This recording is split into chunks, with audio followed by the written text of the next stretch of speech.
اعوذ باللہ السمیع العلیم العظیم الحفیظ بوجہ الکریم والسلطان القدیم من الرجس الخبیث المخبث الشیطان اللعین الرجیم وقبیلہ ونفخہ ونفسہ وہمزہ بسم اللہ الرحمن الرحیم۔ تمام نبیوں کے سردار حضرت محمد صلی اللہ علیہ وآلہ وسلم اور تمام مذاہب کے سردار دین اسلام کے پیروکار السلام علیکم۔ آج کی گفتگو جو ہے وہ قدوۃ السالکین زبدۃ العارفین سید الطائفہ حضرت ابراہیم بن ادہم بن منصور رحمۃ اللہ علیہ پر ہے۔ کوئی بھی ایسا مذہب نہیں ہے کہ جس نے ان پہ گفتگو نہ کی ہو۔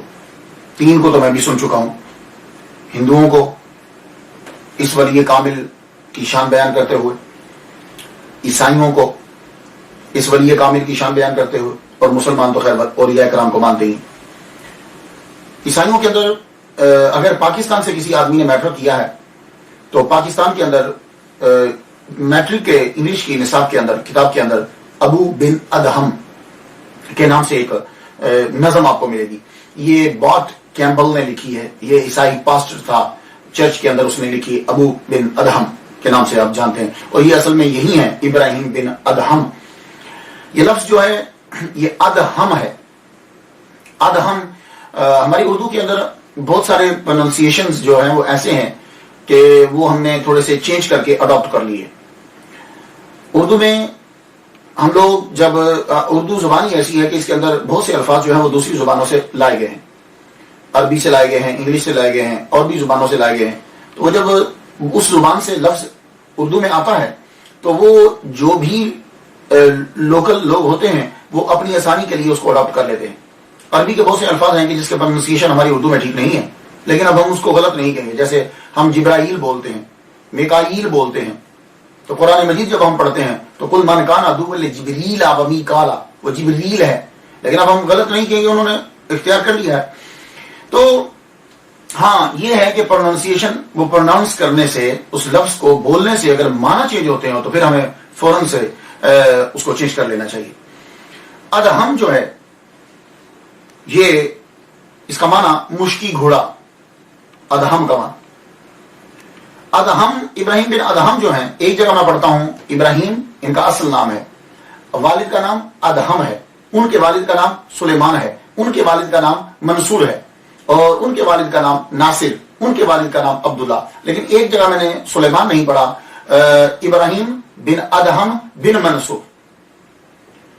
یہ ان کی جو نسل ہے وہ کوفہ میں، یہ عربی نسل ہیں، یہ کوفہ کے اندر جو ہے یہ پیدا ہوئے، یعنی ان کا خاندان جو ہے۔ پھر کوفہ سے مائگریشن بلخ کے اندر آ کر، جو اب رشیا کی اسٹیٹ میں آ جاتا ہے، وہاں آ کر یہ بسنے لگ گئے۔ اب اس کے اندر دو سٹوری ہیں۔ ایک تو جو ہم کامن بچپن سے سنتے آ رہے ہیں کہ ابراہیم بن ادہم جو ہیں، ابراہیم جو ہیں، یہ ان کا خاندان جو ہے وہ حکومت کیا کرتا تھا۔ لیکن ایک کتاب مجھے ملی ہے، تذکرہ خواجگان چشت جو ہے، یہ کتاب جو ہے حضرت الہدیہ نے لکھی ہے، ان کا نام ہدیہ نامی ان کا جو ہے وہ یہ ہے۔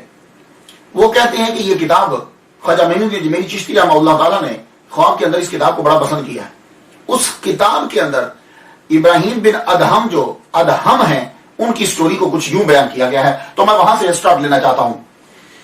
کہتے ہیں کہ یہ ادہم جو ہیں، یعنی ابراہیم کے والد، یہ کلندر تھے، یہ کلندر ہیں، درویش۔ یہ یوں ہی چلتے بلخ کی ریاست میں پہنچے۔ تو آپ کو معلوم ہے کہ پرانے دور کے اندر کیا ہوتا تھا کہ جو بھی ملک ہوتا تھا اس کا دروازہ ہوتا تھا، فصیل ہوتی تھی، وہ ملک اندر ہوتا تھا۔ تو یہ انہوں نے کیا کیا کہ اس شہر کے باہر ہی جھونپڑی ڈال لی اور وہی رہنے لگے، وہاں رہ رہے ہیں۔ ایک دن ایسے ہی خیال آیا کہ چلو شہر کے اندر داخل ہو جاتے ہیں۔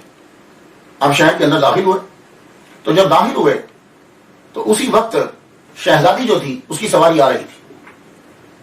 شہزادی کی سواری آ رہی تو آپ تو اپنی کلندرانہ شان سے سڑک کے کنارے سڑک پہ چل رہے ہیں۔ تو آپ کو معلوم ہے کہ جب بادشاہ یا اس کی فیملی کا کوئی آدمی آتا تو ہٹو بچو رستہ دو، یوں ہی ہو رہا تھا، ہٹو بچو رستہ دو۔ شہزادی صاحبہ جو ہے ان کی سواری آ رہی ہے، تو پولیس والے نے روٹین کے مطابق ابراہیم بن ادہم جو ہیں، ابراہیم بن ادہم نہیں، ادہم جو ابراہیم کے والد ہیں، ادہم جو ہیں ان کو دکھا، ہٹو ہٹو، شہزادی کی سواری آ رہی ہے. آپ کو بڑا برا لگا. آپ کو پتا ہے کلندر جو ہوتا ہے نا اس کا ایک اسٹائل ہی ڈفرنٹ ہوتا ہے لائف کا. آپ کو بہت عجیب سا لگا. آپ نے ایک دم سے یوں دیکھا، اس نے اتنے زور سے آپ کو دھکا دیا، آپ نے یوں دیکھا. بولے بھائی کیوں دھکا دے رہے ہو؟ کہا شہزادی کی سواری آ رہی ہے. کون شہزادی؟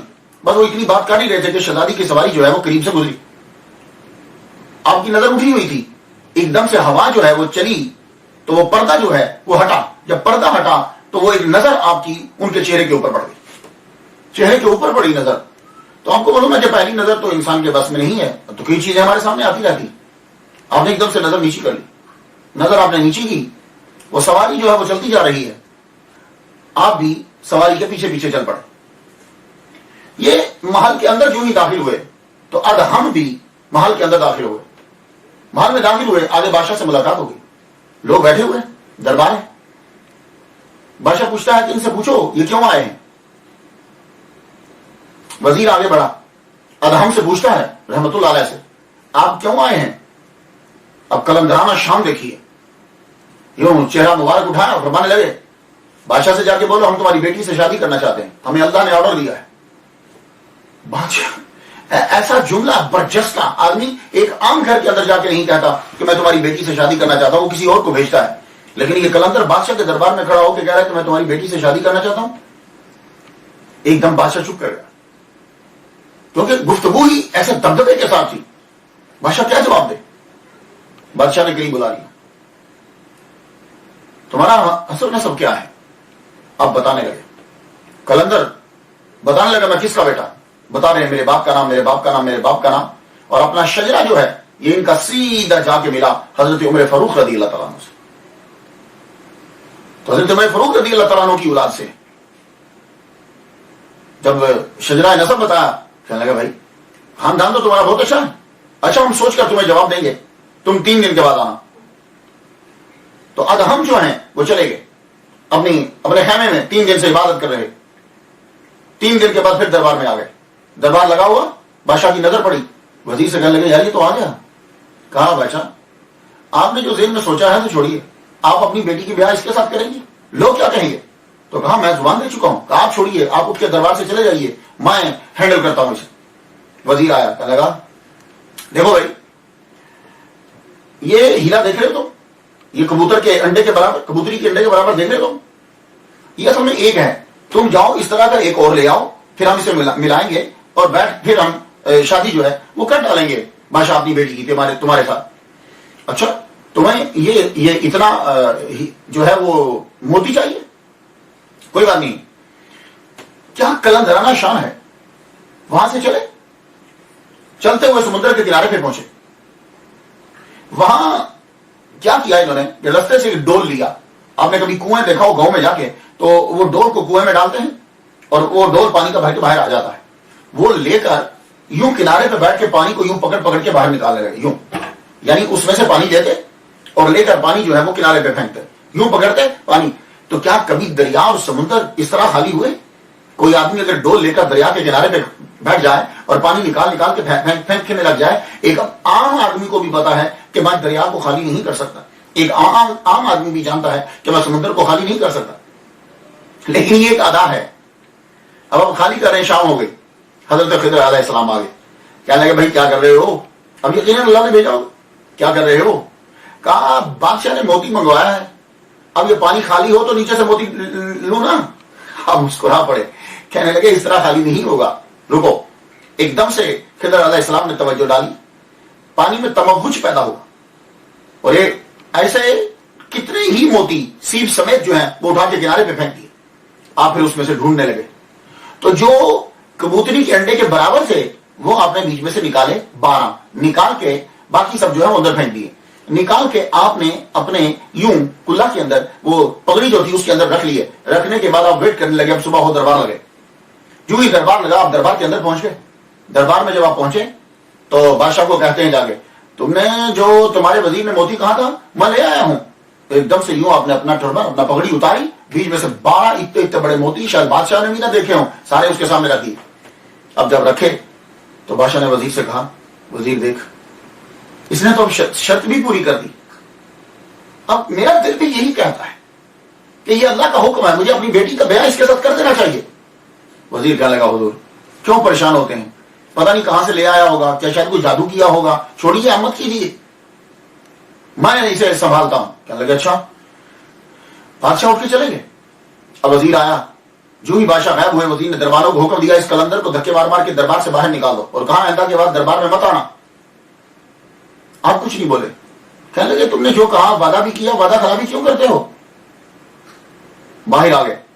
جو ہی آپ کو دربار سے نکالا گیا, آپ واپس اپنے خیمے میں جب پہنچے, اپنی کٹیا میں جب آپ پہنچے واپس, ادھر سے لڑکی کو, شہزادی کو پیٹ میں درد شروع ہو گیا. اتنا درد ہوا کہ علاج کسی حکیم کو کچھ سمجھ نہیں آ رہا.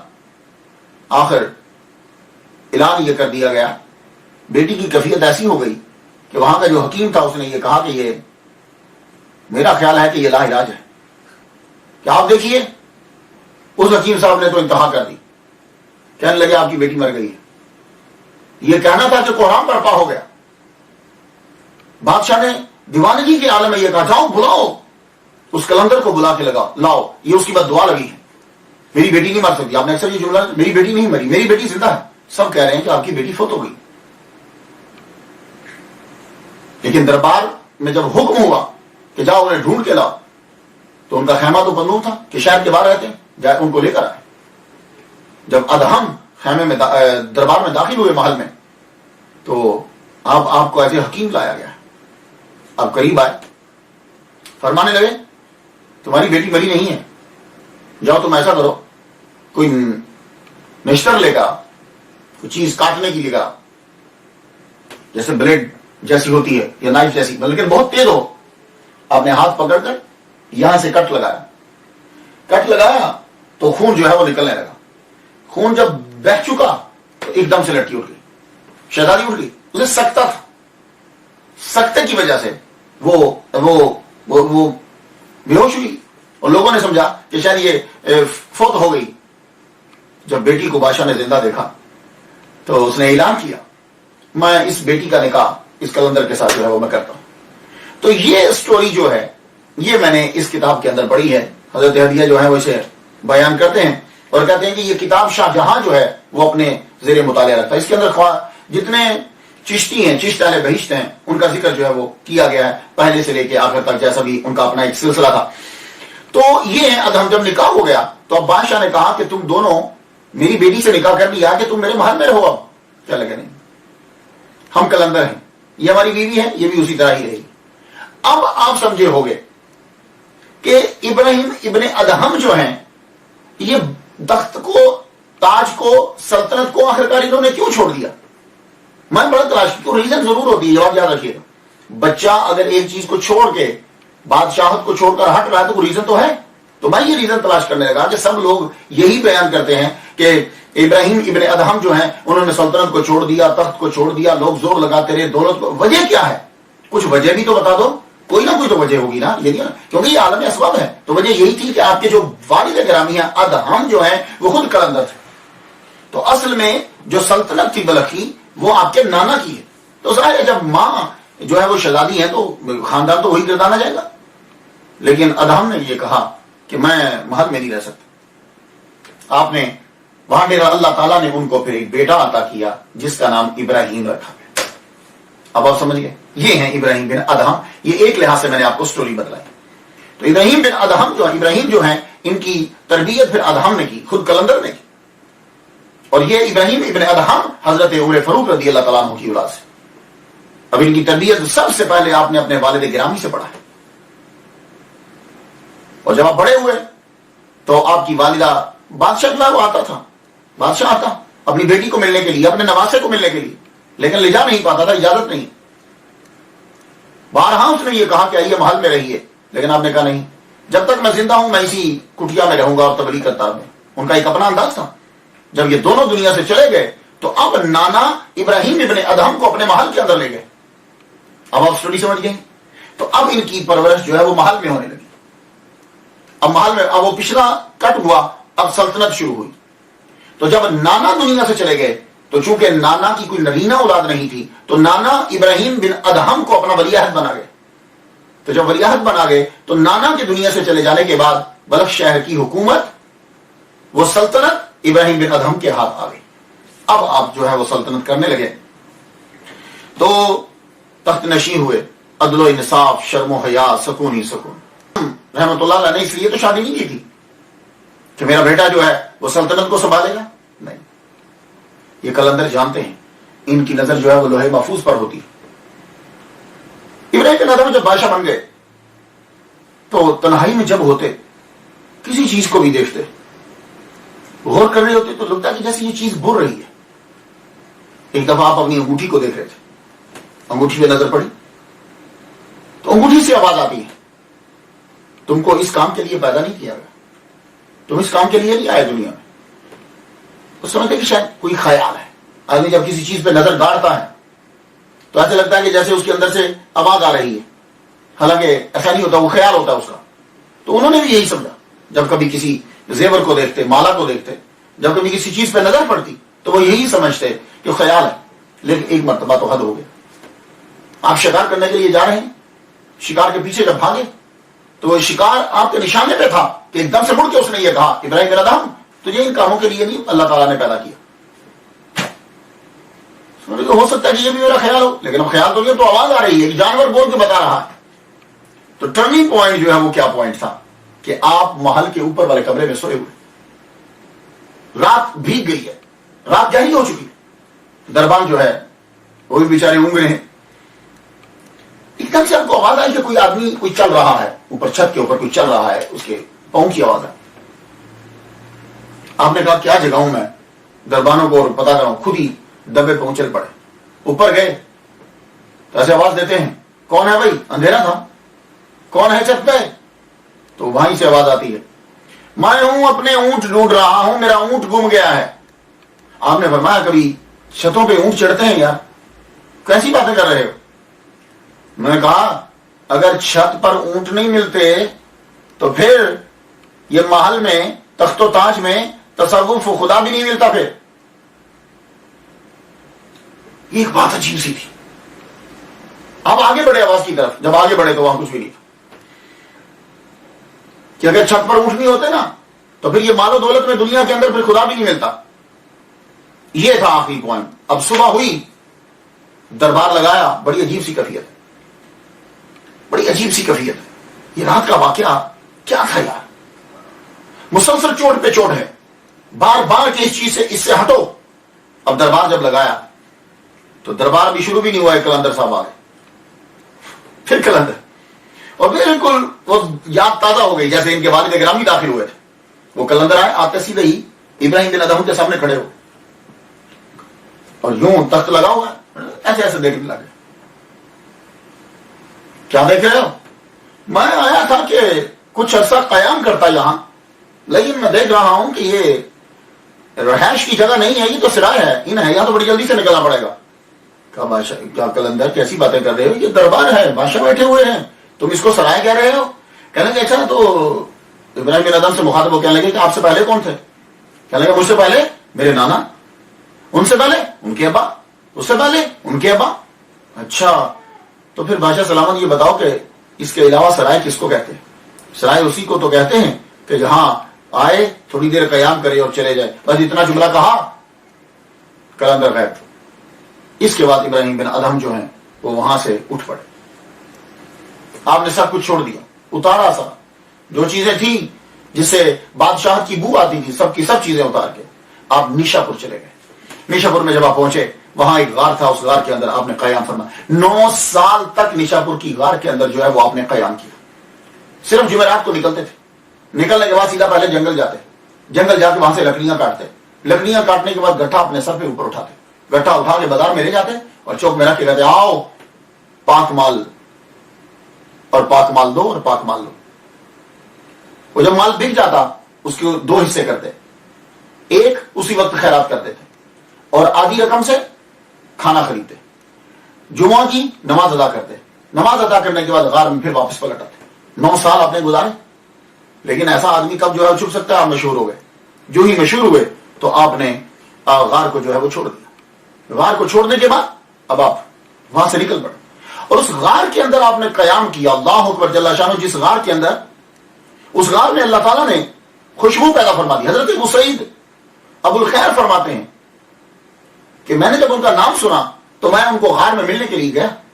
جب میں غار کی طرف بڑھا تو غار میں داخل ہوا, مجھے پتا چلا کہ وہ یہاں سے تشریف لے جا چکے ہیں, لیکن غار کے اندر اتنی خوشبو تھی, اگر پوری غار کو بھی کستوری سے بھر دیا جاتا تو اتنی خوشبو نہ ہوتی جو ان کے قیام کرنے کی وجہ سے اس غار کے اندر خوشبو تھی. اللہ اکبر جل شانہ.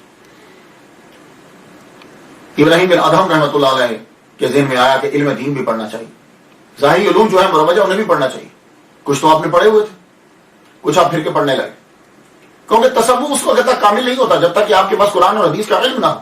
یہ آج کل کے جاہل پیر آتا ہے, ان کو کچھ بھی نہیں ہے, مولویوں پر اعتراض کریں گے, لیکن مجانا کہ قرآن پڑھا ہو, مجانا کہ حدیث پڑھی ہو, مروجہ علوم پڑھے ہو, نہیں, بس وہ سیٹ کے اوپر بیٹھ جاتے ہیں. لیکن جتنے بھی اولیاء کرام ہیں وہ بادشاہ تھے جو بھی تھے, جب وہ تصوف کی طرف آئے عمر کی طرف توجہ نہیں دی, پہلے انہوں نے اپنی تعلیم کو مکمل کیا. اسی طرح ابراہیم بن ادہم اپنے والد گرامی سے پڑھ چکے تھے, لیکن اس کے بعد پھر انہوں نے استاد تلاش کیے. امام اعظم نعمان بن ثابت رحمۃ اللہ علیہ سے بھی علم حاصل کیا. تو معلوم ہوا کہ ابراہیم بن ادہم بھی حنفی ہیں, ان سے جا کے علم حاصل کیا. اور وہ امام اعظم نعمان بن ثابت رحمۃ اللہ علیہ ان کو سیدنا, اے ہمارے سردار کہہ کے پکارا کرتے تھے, اتنی عزت اور احترام کرتے تھے. فضیل بن ایاز رحمۃ اللہ علیہ سے بھی آپ نے علم حاصل کیا. سفیان ثوری سے بھی آپ نے علم حاصل کیا. یقیناً یہ تصوف کے بادشاہ تھے, ان سے تو وہی علم حاصل کیا ہو. امام محمد بن باقر سے بھی, امام محمد باقر رحمۃ اللہ علیہ سے بھی علم حاصل کیا. محمد بن زیاد سے بھی آپ نے علم حاصل کیا. امام اعمش سے بھی حاصل کیا. اور حضرت خضر علیہ السلام نے بھی آپ کو پڑھایا. حضرت الیاس علیہ السلام سے بھی آپ نے اسم اعظم جو ہے وہ سیکھا. تو ان تمام سے جب علوم حاصل کیا تو خود بتا دیجئے کہ ان کے پاس علم کتنا ہوگا. اتنا علم حاصل کر لیا کہ حضرت جنید بغدادی سید الطائف رحمۃ اللہ علیہ فرماتے ہیں کہ ابراہیم بن ادہم رحمۃ اللہ علیہ نے اتنا علم حاصل کیا کہ وہ مفتاح العلوم, حضرت جنید بغدادی رحمۃ اللہ علیہ ان کو تمام علوم کی چابی کہا کرتے تھے. کہ ابراہیم بن ادہم کیا ہے کہ جیسے ایک چابی ہے تو بس وہ ایک ہی چابی سب تالوں کو کھولتی چلی جاتی, ادھر بھی لگاؤ, ادھر بھی لگاؤ, ادھر بھی لگاؤ, ادھر بھی لگاؤ, لگاتے چلے. آج کل کیا ہے, امریکہ کے اندر ایک ہی چابی سارے تالوں کو کھولتی. آج کل آپ اگر گاڑی خریدیں تو وہی چابی آگے بھی لگے گی, وہی چابی سٹارٹ بھی کرے گی, وہی دروازے کو لگے گی, وہی چابی جو ہے وہ پیچھے ٹرنک کو بھی لگے گی. تو ایک چابی سب کے لیے. تو ابراہیم بن ادہم جو ہیں یہ چابی ہیں, اللہ تعالیٰ نے ان کو بہت سارے علوم عطا کر دی. اللہ اکبر جل شانہ. شیخ عبد الرحمن چشتی کہتے ہیں کہ آپ نے 50 سال جو ہے وہ مکہ معظمہ میں گزارے. ایک جگہ میں پڑھتا ہوں کہ 40 سال آپ نے مکہ معظمہ میں گزارے. تو پرانے جتنے بھی اولیاء کرام تھے وہ زیادہ تر مکہ معظمہ کی مجاورت میں گزار دیتے تھے, وہاں لوگوں کو زمزم پلاتے. وہاں اولیاء کرام جاتے ہی وہی تھے, رہتے ہی وہی تھے, اور یہ بھی وہیں رہے. وہاں جا کر انہوں نے بہت ساری جگہوں سے تصوف کا علم جو ہے وہ حاصل کیا. ان میں سے سفیان ثوری بھی ہیں اور فضیل بن ایاز رحمۃ اللہ علیہ بھی. ایک جگہ آپ نہیں رکتے تھے, جہاں آپ کی مشہوری ہو جاتی آپ وہاں سے چل پڑتے. میں یہ سوچتا تھا کہ یہ عیسائی لوگ جو ہیں یہ کیوں تعریف کرتے ہیں ابراہیم بن ادہم رحمۃ اللہ علیہ کی, یہ میں سوچا کرتا تھا, کیونکہ ابو بن ادہم پہ نظم لکھی گئی. تو ایک جگہ مجھے ایک روایت ملی ہے, اب وہ کسی نے ڈال دی ہے یا کیا ہے, وہ یہ ہے کہ عیسائیوں کے اندر یہ کانسیپٹ ہے کہ ابراہیم بن ادہم رحمۃ اللہ علیہ نے پہلے جو شروع میں تعلیمات جن لوگوں سے حاصل کیا ان میں سے ایک عیسائی پادری بھی ہے. تو ہو سکتا ہے کہ اس وجہ سے, یہ مطلب نہیں ہے کہ عیسائی ان کو عیسائی مانتے ہیں, ان کو نان کرسچن ہی بولتے ہیں, لیکن وہ کہتے ہیں کہ تعلیم ان سے بھی حاصل کیا. ہو سکتا ہے کہ یہ بھی ایک ریزن ہو. ابو بن ادہم جو بولتے ہیں, ابو بن ادہم جو نظم لکھی گئی, پوئم لکھی گئی, اس کی ریزن جو ہے وہ یہ بھی ہو سکتی ہے. آپ جب فقیری کی زندگی آپ نے اختیار کی تو آپ کا گزر بسر جو ہے وہ کس چیز پہ ہوتا تھا؟ تو زیادہ تر آپ جو کرتے تھے وہ یہ کہ آپ کام کرتے تھے اپنے ہاتھ سے. ان میں 2 کام ہیں آپ کے, ایک لکڑیاں کاٹنا اور دوسرا کھیتوں کی رکھوالی کرنا. یہ 2 کام, یہ دونوں کام جو ہیں یہ سب سے غریب طبقہ کرتا تھا یہ کام. تو حضرت ابراہیم بن ادہم رحمۃ اللہ علیہ نے اپنی زندگی میں یہ 2 کام اختیار کیے. حالانکہ میں یہ دیکھتا ہوں کہ فقیر جب فقر تصوف اختیار کرتا ہے وہ کام چھوڑ دیتا ہے, لیکن انہوں نے یہ کام جاری رکھے اور یہ 2 کام ہی کرتے تھے. یا لکڑیاں کاٹ کے بیچتے تھے اور یا باغ کی اور کھیت کی رکھوالی کرتے تھے. میں سوچ میں پڑ گیا کہ وہ یہ کام کیوں کرتے تھے, وہ یہ کام کیوں چھوڑا کیوں نہیں انہوں نے, جبکہ ان کے مریدین کی تعداد بہت زیادہ, ان کے چاہنے والوں کی تعداد بہت زیادہ, اور ان کو کام کی ضرورت بھی نہیں, وہ خود بھی نہیں کھاتے, بلکہ ان کے بھوکے رہنے سے خوش ہوتے ہیں. ایک مرتبہ تو کھانا ان کو نہیں ملا, انہوں نے اسی خوشی میں 100 نفل پڑھ دیے کہ آج مجھے کھانا نہیں ملا, میں بھوکا ہوں. لو اندازہ کیجیے. تو وہ آدمی یہ دو کام کیوں کر رہا ہے؟ تو سن لیجئے, یہ اللہ تعالیٰ کی عطا ہوتی ہے. آپ ایک دفعہ جا رہے ہیں کہ اولیاء کرام جو ہیں, شیوخ جو ہیں, وہ بیٹھے ہوئے, شیوخ جو بیٹھے ہیں, تو آپ ان کے پاس بیٹھنا, یہ ابتدا ہے, آپ نے ان کے پاس بیٹھنا چاہا تو شیوخ نے کہا نہیں ابراہیم تم ہمارے پاس نہیں بیٹھ سکتے. کہا کیوں؟ کہا اس لیے کہ ابھی تک تیرے اندر سے حکومت کی بو آتی ہے.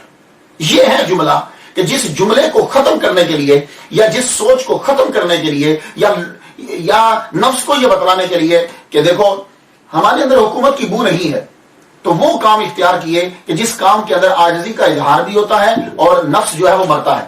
تو یہ دو کام طبقے کے سب سے کم تر لوگ جو ہے وہ کرتے ہیں. جو غریب ترین ہوتا ہے, لکڑیاں کاٹنا, بڑے جس کا بھی ہاتھ پڑتا ہوگا وہ یہ کام نہیں کرتا. کوئی بہت غریب آدمی ہو جو اس دور میں کام کرتا, تو اب لکڑیاں کاٹتے تھے اور یہ باغبانی جو ہے وہ یہ کرتے, یعنی اس کی رکھوالی کرتے. یہی دو وہ کام کرتے. اور پھر آپ کو علامہ ذہبی رحمۃ اللہ علیہ نے کہا ہے کہ آپ ابراہیم علیہ السلام کے زیادہ جو ہیں وہ مشابہ تھے. ابراہیم علیہ السلام کے زیادہ مشابہ تھے, اس کی وجہ کیا ہے؟ یہ جملہ کیوں بولا گیا کہ ابراہیم بن ادہم رحمۃ اللہ علیہ ابراہیم علیہ السلام کے زیادہ مشابہ تھے؟ تو کیا شکل و صورت سے؟ وہ تو خیر میں نے دیکھا نہیں ہے, لیکن جب میں کتابوں کو پڑھتا ہوں تو مجھے معلوم ہوتا ہے کہ ان کے اندر ایک صفت تھی جو صفت حضرت ابراہیم علیہ السلام کے اندر تھی. حضرت ابراہیم علیہ السلام کے اندر کیا صفت تھی؟ ابراہیم علیہ السلام کے اندر صفت یہ تھی کہ وہ خود لوگوں کو بلا کے کھانا کھلاتے تھے, اور یہی صفت جو ہے وہ حضرت ابراہیم بن ادہم رحمۃ اللہ علیہ کے اندر تھی. آپ جاتے, لکڑیاں کاٹتے, ان کو بیچتے, بیچنے کے بعد کھانا لا کے اپنے مریدوں کو خود دیتے,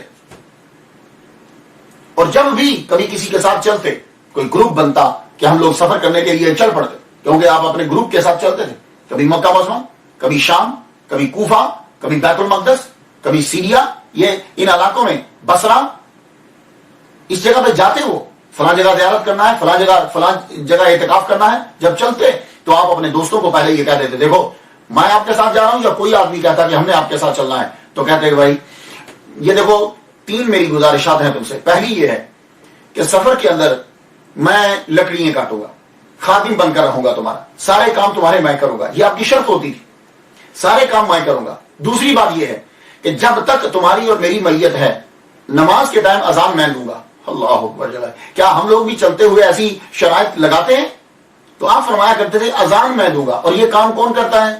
اذان دینا, کھانا پکانا, لکڑیاں کاٹنا, آپ کو معلوم. تو بس یہ وہ چیز تھی کہ جس کو وہ ختم کرنا چاہتے تھے. اذان میں دوں گا, لکڑیاں میں کاٹوں گا, اور فرماتے تھے کہ جو بھی چیز مجھے ملے گی میں سب میں مساوی تقسیم کر دوں گا. تو یہ 3 چیزیں آپ یہ صفات دیکھ لیں. اس لیے آپ کو کہا گیا ہے کہ ابراہیم بن ادہم رحمۃ اللہ علیہ سب سے زیادہ ابراہیم علیہ السلام سے مشابہ, یعنی حضور کے بعد جو گفتگو اولیاء کرام میں کی جا رہی. اور آپ اپنے دوستوں کا اتنا خیال رکھتے تھے, کوئی آدمی آپ کے پاس رہتا, مہینے کئی دن گزر جاتے, اس کو کئی عرصہ گزر جاتا آپ کا, کئی وقت گزر جاتے, پھر بھی جب وہ جانے لگتا تو آپ فرماتے یار, عرض کرتے اسے, یعنی آپ کی کیفیت یوں ہوتی, تم رک جاؤ نا, اور تھوڑا سا رک جاؤ, تو میرے پاس رہ جاؤ, میں تمہاری اچھی طرح سے ابھی خدمت نہیں کر پایا, میرے پاس رہ جاؤ. یہ آپ یہی صفت جو ہے وہ حضرت ابراہیم علیہ السلام کی تھی. ابراہیم علیہ السلام بھی ڈھونڈ کے لوگوں کو لاتے کہ آپ لوگ جو ہے وہ کھاؤ, میرے پاس رہو. ایک مرتبہ آپ ایک مسجد میں اپنے دوستوں کے ساتھ ہیں, تو وہاں جب پہنچے ذکر و اذکار کی محفل شروع ہے, رات ہو گئی. رات جب ہوئی تو ایک دم سے بڑی تیز آندھی چلی.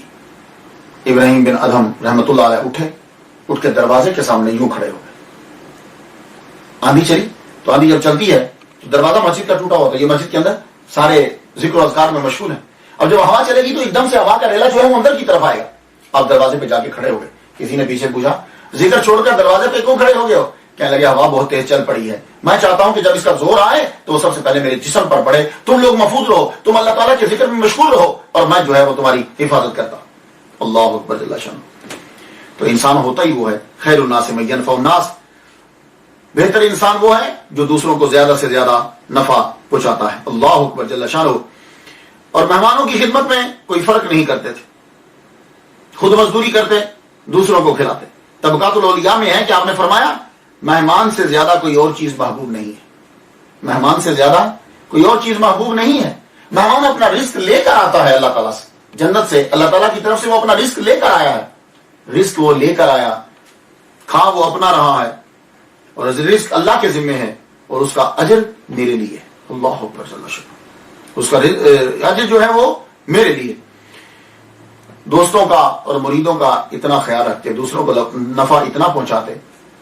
حضرت سہیل فرماتے ہیں میں بیمار ہو گیا, میں ان کے ساتھ تھا, جو کچھ ان کے پاس چیزیں تھیں, جو انہوں نے لکڑیاں بیچ کے جو چیزیں کمائی تھی وہ سب بیچ ڈالی, بیچ کے میڈیسن لی, دوائی لے کے میرے اوپر خرچ کر دی. جب وہ کم پڑ گئی تاکہ خچر بھی بیچ دیا آپ نے, خچر بیچ کر میرا جو ہے وہ علاج کروایا. اور جب میں کچھ تھوڑا سا بہتر ہوا تو میں نے پوچھا خچر کہاں ہے؟ کہنے لگے وہ میں نے بیچ دیا ہے, میں نے تمہارے اوپر لگا دیا ہے.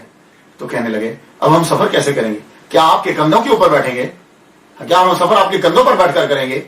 تو آپ نے کہا ہاں تم میرے کندھوں پر ہی بیٹھو گے. تو حضرت سہیل کہتے ہیں کہ واقعی ابراہیم بن ادہم رحمۃ اللہ علیہ نے مجھے اپنے کندھوں پر بٹھا لیا, اور کندھوں پر بٹھا کر 3 منزل تک سفر کیا. منزلیں آپ کو پتا ہے, ایک destination, second destination, third destination. 3 راستے میں منزلیں ہوتی تھی جہاں لوگ رکتے تھے. 3 منزلوں تک کندھے کے اوپر اٹھا کر مجھے اٹھایا اور جو ہے وہ سفر کروایا. اللہ اکبر جل شانہ. اللہ تعالیٰ نے ان کو زندگی کے اندر بارہا آزمایا. کچھ لوگ تو جب فقر اختیار کرتے ہیں تو دولت چھوٹ جاتی ہے ہر طرف, ان کے پیچھے دولت لگی رہی. ایک مرتبہ آپ جا رہے ہیں, آپ کو نماز پڑھنا ہے, نماز کے لیے وضو کی ضرورت ہے, وضو کے لیے پانی کی ضرورت ہے. تو آپ وضو کرنے کے لیے جب آپ نے ڈول ڈالا کنویں کے اندر, نیچے ڈالا, تو واپس جب کھینچا تو سونے کا بھرا ہوا. اب ایک دم دیکھا نیچے پھینک دیا, دوبارہ سے ڈول کھینچا تو چاندی کا بھرا ہوا, موتی کا بھرا ہوا. یعنی بار بار دولت کی کوئی نہ کوئی قسم نکلتی آ رہی ہے. ڈول پھینک کے اللہ تعالیٰ کی بارگاہ میں عرض کرتے ہیں مالک میں ان چیزوں کو تیری رضا کی خاطر چھوڑ آیا ہوں, کہ اللہ میرا امتحان کیوں لیتا ہے؟ مجھے تیری ذات کی قسم تیرے علاوہ مجھے کوئی چیز محبوب نہیں, مجھے پانی چاہیے بس. اب آپ سوچئے آج کے دور کا پیر ہوتا تو کیا کرتا؟ پہلی مرتبہ چاندی نکلی کہ شاید اٹریکشن ہو جائے, آپ نے چاندی کو پھینک دیا. دوسری مرتبہ ڈول سونے کا نکلا, اس سے قیمتی کہ شاید یہ لے لیں, وہ پھینک دیا. پھر موتیوں کا ڈول آ گیا, اس سے بھی قیمتی, وہ بھی پھینک دیا. بتائیے ہم لاکن رکھ لیتے؟ ہاں ضرور رکھتے ہو. اللہ نے دیا, اللہ نے دیا, اللہ مجھے تو چاہیے. اللہ اکبر جل شانہ.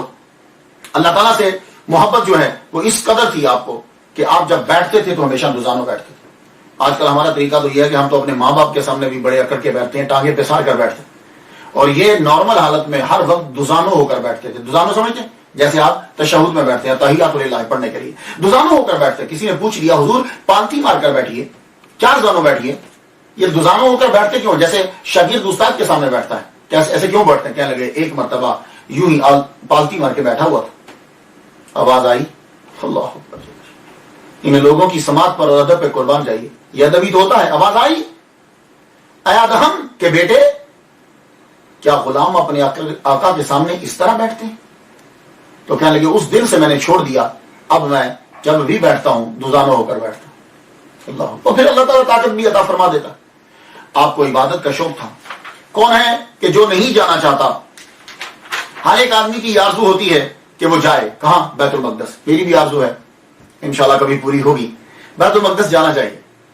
اگر کوئی جا نہیں سکتا تو حضور نے فرمایا کہ وہاں آئل بھیج دیا جائے بیت المقدس میں, کہ وہاں جا کر جلا دیا جائے اگر کوئی پہنچ نہیں سکتا. بیت المقدس ہمارے نبی نے وہاں نماز پڑھائی, حضرت عمر رضی اللہ تعالیٰ نے وہاں اذان دلوائی.